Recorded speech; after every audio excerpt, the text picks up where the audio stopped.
Hello, and thank you all for joining today. We will get started in just a minute to be mindful of everyone's time.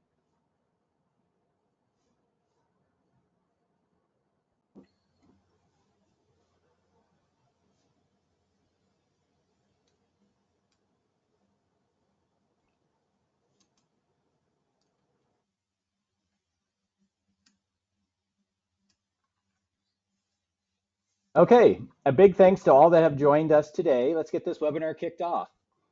Today, I have the privilege of hosting our client-only webinar on how to prep your content for a website redesign alongside one of my favorite colleagues and presenters, Kelly O'Brien. Kelly, with StayMate since 2019, is one of our most talented content strategists and project managers and has many years of experience in higher education. She's here today to share her thoughts on steps anyone can take before starting a website redesign. I will be turning the stage over to Kelly, today's presenter, but first I'd like to mention that we will save some time at the end for questions. So if anything comes to mind throughout today's presentation, there is a question icon in the upper right ribbon that you can click on and submit your questions. Please feel free to submit those throughout the presentation, and then we'll be sure to cover off on all the questions at the end. With that, Kelly, over to you. All right, thanks, Corey. And also take note of the reactions icon because there's a couple times when I'm going to ask you to react and share your thought or your answer to something. So anyway, hello. As Corey mentioned, my name is Kelly O'Brien. I'm a strategist with StayMates, and before I came to StayMates, I worked in higher ed communications for many years.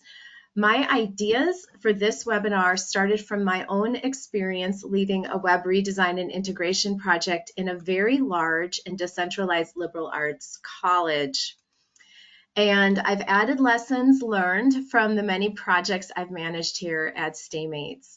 So today I'll talk about several things you can do to start strong with your own website redesign. This webinar is intended to help you prepare for your redesign, scope your project, and so then write a better RFP.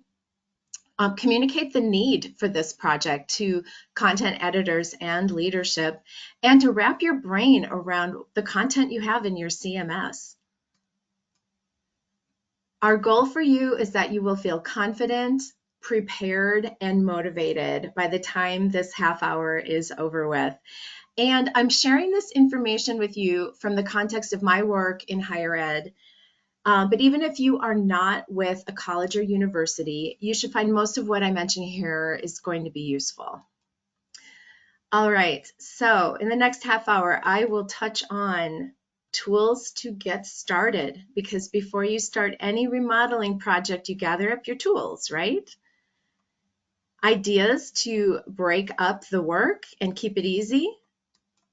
Making a cool new friend, or finding some partners. Rehoming your content the way you rehome your stuff whenever you declutter your home. And contending with events and news. And I'd have a bonus at the end of one more big impact move that you could make. Not as much about content, but about planning. So speaking of planning and getting started, let's get started. So here are the tools that we recommend you gather to begin your project.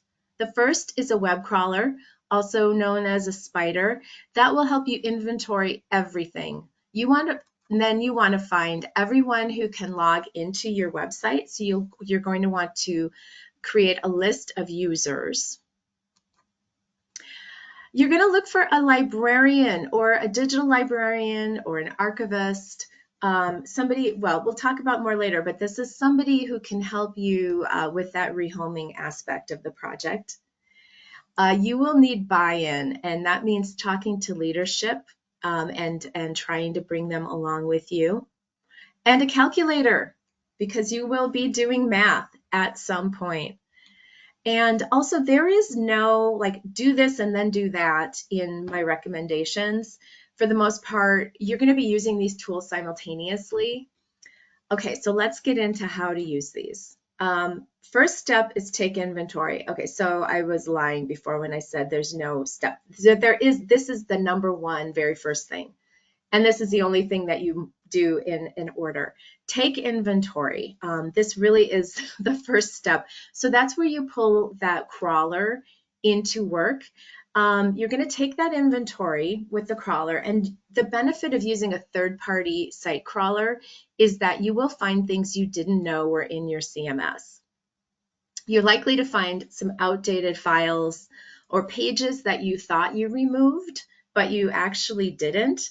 And hopefully you're already using a tool to find your broken links, oversized images, accessibility issues. Those will be handy lists later on in your project. We use Screaming Frog to run our crawls. There is a you do have to pay for that. It's a subscription, but there's some free options listed here too, in case you don't have one that you use regularly. So here's our first little, let's warm up our fingers a bit.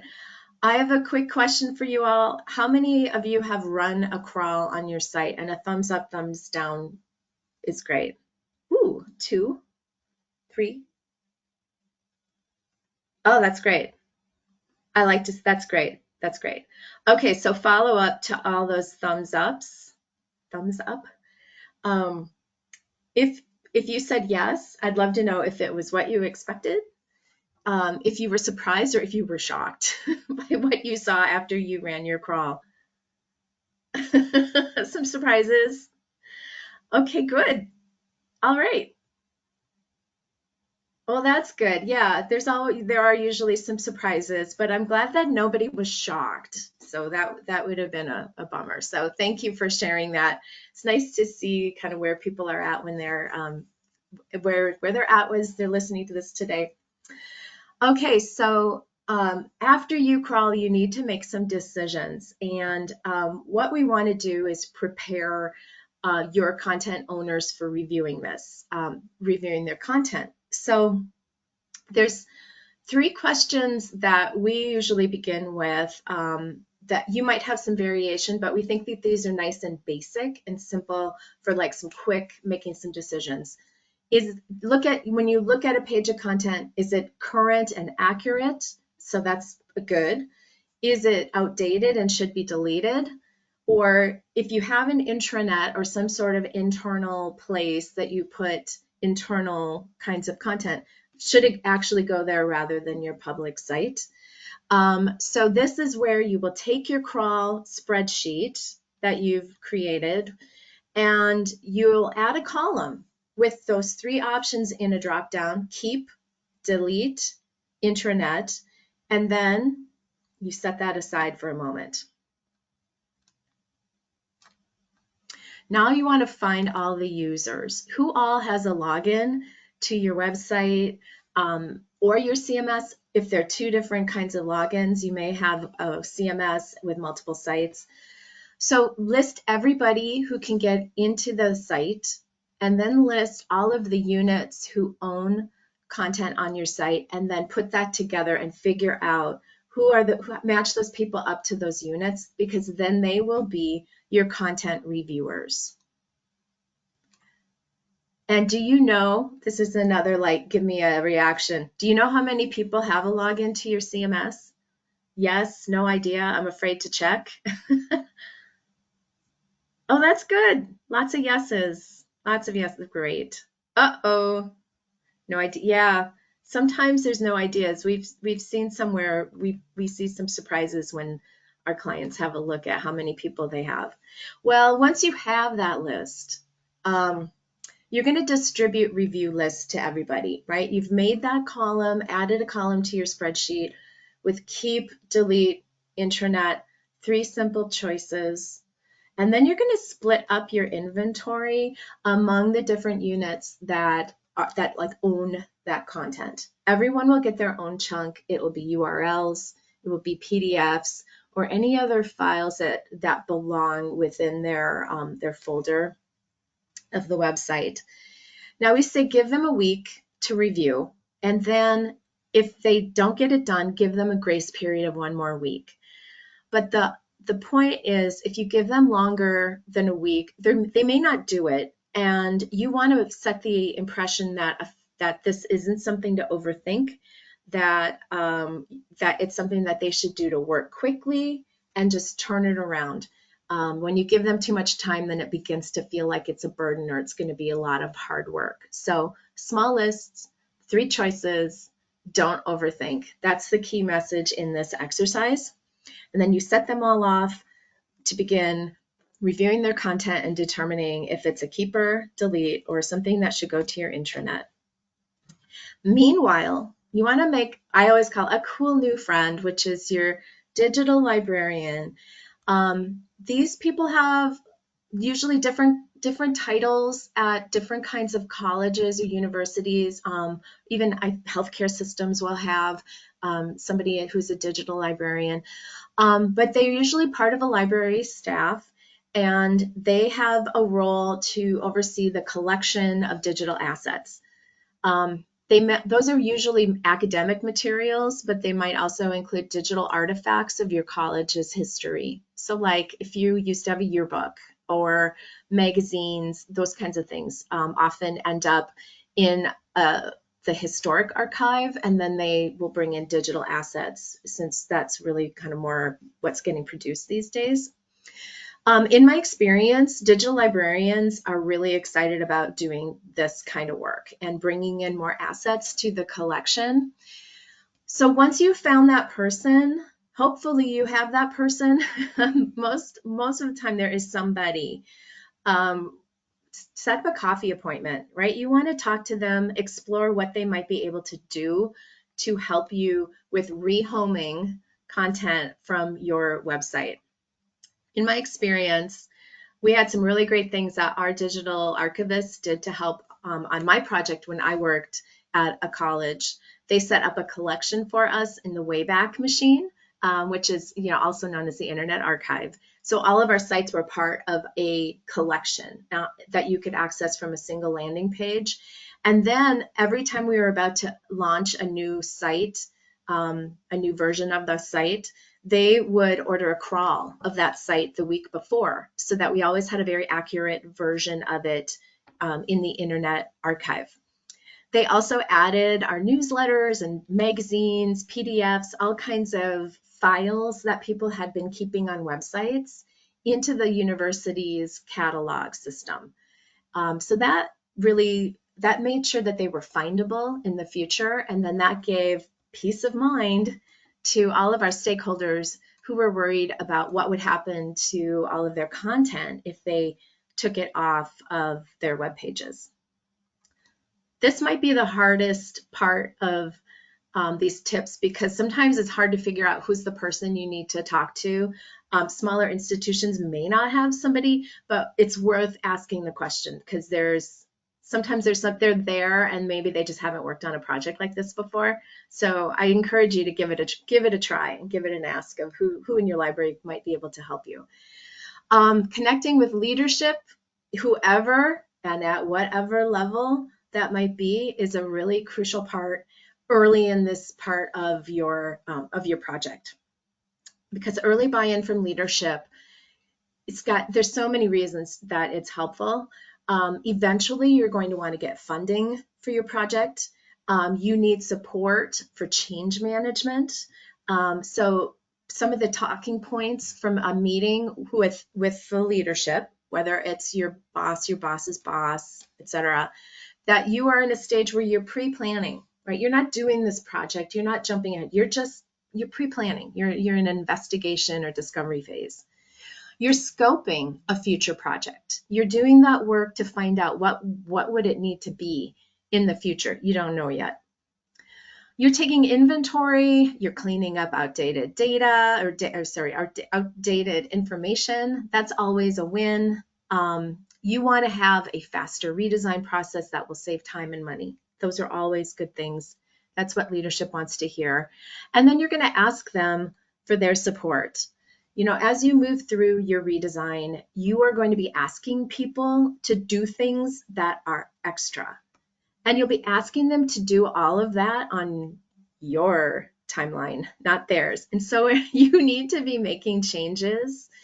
You may be making changes to how people do their work, what they're responsible for and how easy or difficult it will be. And people don't love change, right? We hate change. We all hate change, right? So early buy-in from leadership helps your project become a college project, or your priorities become a college or organization priority. And that leadership support from the beginning helps you convey that message across successfully and have some successful change management into the future of your project that you are still in the discovery phase for.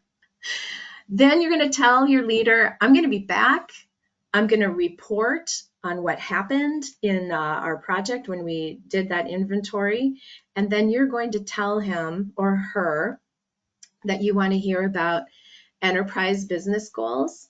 And, in a college, these are often, enrollment, course registrations that stay in the college, being a first choice, or shrinking costs. Those kinds of things are what you can expect to hear. You might hear about other goals. They might be soft goals like I once had a dean tell me that improving morale among staff was one of his top goals.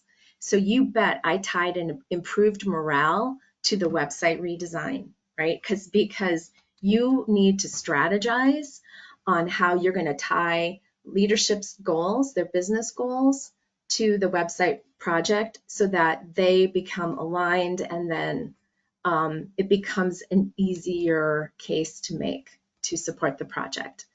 So now that you've distributed those lists to your content editors and you've gotten them back, it's time to go through and look at what to do with all of the things that they sent you.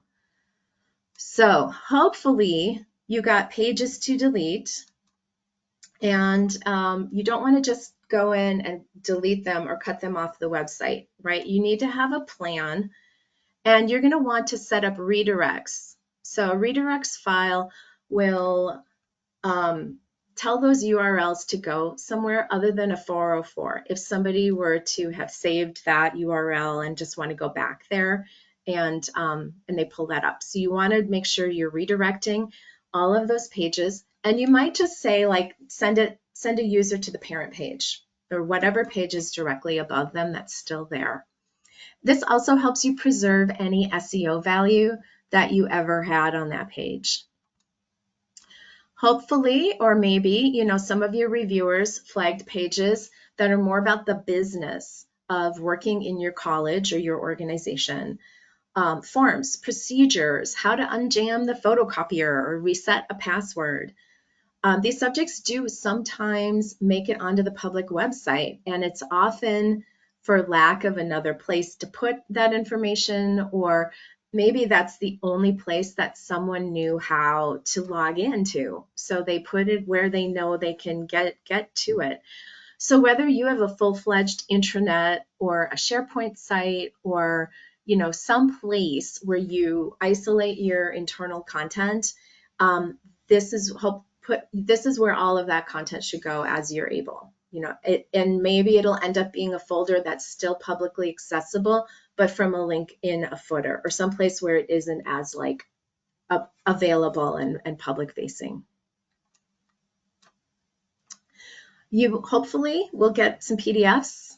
I don't say hopefully like that I wish that upon you, but there's usually a lot of PDFs that show up that are causing bloat and are sorely outdated. A lot of PDFs get refreshed every year. They're dated. They have the academic calendar. They have the vaccination schedule or something like that on it. And people will forget to pull down the old one off the CMS. They might unlink it, but the old one still lives on in your CMS. Well, that means that that old immunization clinic flyer from 5 or 10 years ago might still be getting picked up by Google when somebody searches immunization clinic at, X institution. So you want to go through and find those, and those are the kinds of things that you begin to consider if there's something to preserve or not. Usually your librarian is going to be looking for newsletters, meeting minutes, magazines, that sort of thing. But those are the kinds of things, pulling down those old PDFs definitely make for a healthier website. You might be surprised to find course content on your website. It's happened to me, so that's why I mention it. I'm not just talking about syllabi, I'm talking about student projects, assignments, class schedules, all those kinds of things. And I also know that from my own experience with student workers that they just want their stuff in one place. They want to log in once and be able to get into everything. So try to get content for classes, courses, moved into whatever your system is. If it's Canvas, for example, be kind to your students. Okay, hopefully you're in a better place with your content by now. If you still have a feeling that it might be too much and you've got more pages to contend with than you think you should, this is where you get out your calculator. And I always ask this question of what if you reviewed every page on your website for 15 or 20 minutes a year, right? Which you do, you should. You want to know, is it accessible? Is it legal? Is it accurate, etc. So when you add that up or multiply it in this case, take the number of those pages by 0.33 to get the number of hours that it would take to review your whole site. And I bet a lot of you are mad because you thought that there would be no math in a webinar about content, but I'm sharing this simple equation because when I was faced with tens of thousands of pages and my hours to review equaled years, I'm not kidding, years, I was able to make the case that it was time we stopped using our websites as digital junk drawers. So if you need this, here is a simple equation for you to try out. And always remember that content pages have a price, right? And you want to know what that is on your website. All right, anticipating events and news. This is often a place where there's a lot. You may have turned up thousands of events, and depending on how your CMS manages your events, you may have a URL for every event you've ever posted. You might have years and years and years of press releases, student profiles, news, and everything. Communications offices are on unrelenting pressure to post fresh stories, right? And time flies, and before you know it, you've got many years of content. Those lists from your inventory, keep those for your own team. And just with those events, set a default that you remove them after a year. Make them fly away like biodegradable balloons full of helium. You probably do not need them. And then you want to make a plan for your news and articles. So yeah, so first of all, you want to set a metric for archiving, make a decision about how long you want to keep content on your website, and then write that up as a standard. And then you are able to set up like a regular annual period of going through and removing and then archiving with your archivist content that you no longer need on your site. But don't lose the gold. You want to use your Google Analytics to see what are the high traffic articles that you do have. You might have some that are linked from some external source that get a lot of traffic. You don't want to give that up. So save the gold. Those are the exceptions to your blanket archiving rule. And so everything else, archive it. And be sure you check on your internal linking because you definitely don't want to cause any 404s, and you'll want to set up redirects for stories that you decide to remove. If you don't know how to check on internal linking, just send me an email after this and I'll send you some resources that you can use. There's one other thing that we always recommend: get your Google Analytics in order. Do you know what you're tracking in GA4? Do you know how far back you're tracking? How far back can you get information about the traffic on your site? If you're not sure, consider an audit. We have really great people at StayMates. This is all they do.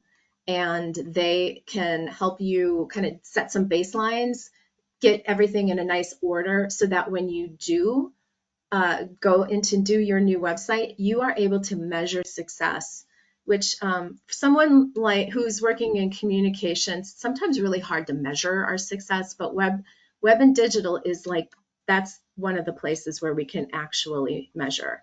So to recap, we have our web crawler, our list of users, our librarian, buy-in, and a calculator. And so the benefits of starting now, if you need any more motivation about why to start now, here it is.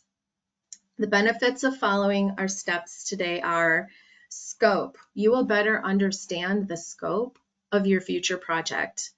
You will be able to write a more accurate RFP later on, which means you will get better proposals back. That goes without saying. You'll save time and money because a lot of that content work will be done before you begin the new content work. Change management, getting a jump on change management. You want to be able to bring people with you and have them on board, right? That's one of the biggest challenges is stakeholder awareness and their desire to be part of the project. And finally, having a website that'll be already performing a little bit better before you even begin your redesign. So as we're getting kind of toward the end, we'll hang on for questions too. 3 helpful resources that I want to share, and we'll send these out with the deck afterwards. I'll send you this PDF. If you are struggling with accreditation content, it can cause a lot of bloat. It can cause conflict among content strategists and content owners and department heads. We have a really great article on how to manage accreditation content, best practices around accreditation. If you are new to thinking about content governance of your website, our policy library essentials will help you get started, and it can expand what you know already. And then we also offer a free SEO dashboard tool where you will give you step-by-step directions to set up your own SEO dashboard in Google. So, are there any questions? All right, well done, Kelly. That was really good. We do have a few minutes for questions, so I'll go ahead and looks like we have a few in the hopper. I'll go ahead and read those off to you, Kelly, and we can try to just utilize or get through as many of these questions as we can with the remaining time. So the first question: when we do a crawl of the website, should we begin updating headings, meta descriptions, and other SEO indicators right away? Sure. If you don't have meta descriptions, you're going to need them for sure. So I would definitely focus on SEO improvements for content that you're planning to keep. Mhm. Yeah. So I would, and yeah, headers. If you are ready to make those improvements. Otherwise, that's the kind of work we often do with clients too, of helping them write better headers, optimizing for scanning and for accessibility and for search. They kind of all play together. Then I would say yes, but don't put effort into anything that you think you're removing. Mhm. Great. Okay, this one says, our site loads slowly, and we think it has to do in part with so many oversized images and videos. What should we do with all of these assets? So there's relatively new file format called WebP. Not every CMS can use that. Like, unfortunately, Omni, if you're using Omni, that doesn't allow, but WordPress will. And check with your CMS provider. WebP is a really fast and small digital format. So it might just be time to take your photo files and optimize them to a WebP format. They're much smaller than a PNG or JPEG. So you can get kind of more image, more bang for your buck with the size of your image. It'll look fantastic, but actually be like way under 100 kilobytes, maybe even less, and still have a really high quality. start with that and look for that. And your core, if you run a core vitals report, you can often find, or run a screaming frog, or another crawl that gives you an image size report. If you need any more information on that, just definitely email me. I can give you some ideas on that, what to use. Great. Okay, I think we have time for one more question, so I'll read this one off to you. I'm the only person who works with content on our site, so I don't think I have anyone else to help. Where do you think I should start? Well, the good news is then you don't have to convince as many people, right? Um, where to start when you're the only one? I would bet you still have content owners who need to review that content and know what's accurate. I would be surprised if you knew everything that was accurate, um, and as an SME for everything on your site. So I would still start with the step of running the crawl and trying to identify who are the content owners and get them to really have a look at what's there. That I would begin with that, and then see who get at least some feedback, and then at least you are able to start making some decisions and not have as many people to have to get information from. So I hope that answers your question as a way to kind of get started. And maybe you'll want to make the case for bringing in extra people or consultant, like what we do. We often do that kind of work to help clients when they have a small team. Then of course you're going to bring in a consultant or someone to help with that when you can't handle it all on your own at once. So, all right, Okay. that's the last of the questions? Yeah, Okay, we are we are out of questions. so we have two more webinars coming up in our spring series. So please register if you haven't already. And there's links in that email, our insights email that went out, I think 2 days ago, if not yesterday or the day before. So Lisa will be talking about freshening up your website when you don't really want to do an entire redesign. And then Mariah will be talking about content, earning media placements, and using content in marketing. So these are great. These guys are so smart. Don't miss those webinars. If you want to reach out to me, you can email me, kelly.o'brien@staymates, or find me on LinkedIn. I will be sending out, if I think I'm going to be sending this out, if not, someone else from our office will, but we'll send you my contact information too. But we'll get this webinar PDF out to you so you can double check what I said during the presentation today. So thanks everyone for joining us. Hope to see you next time.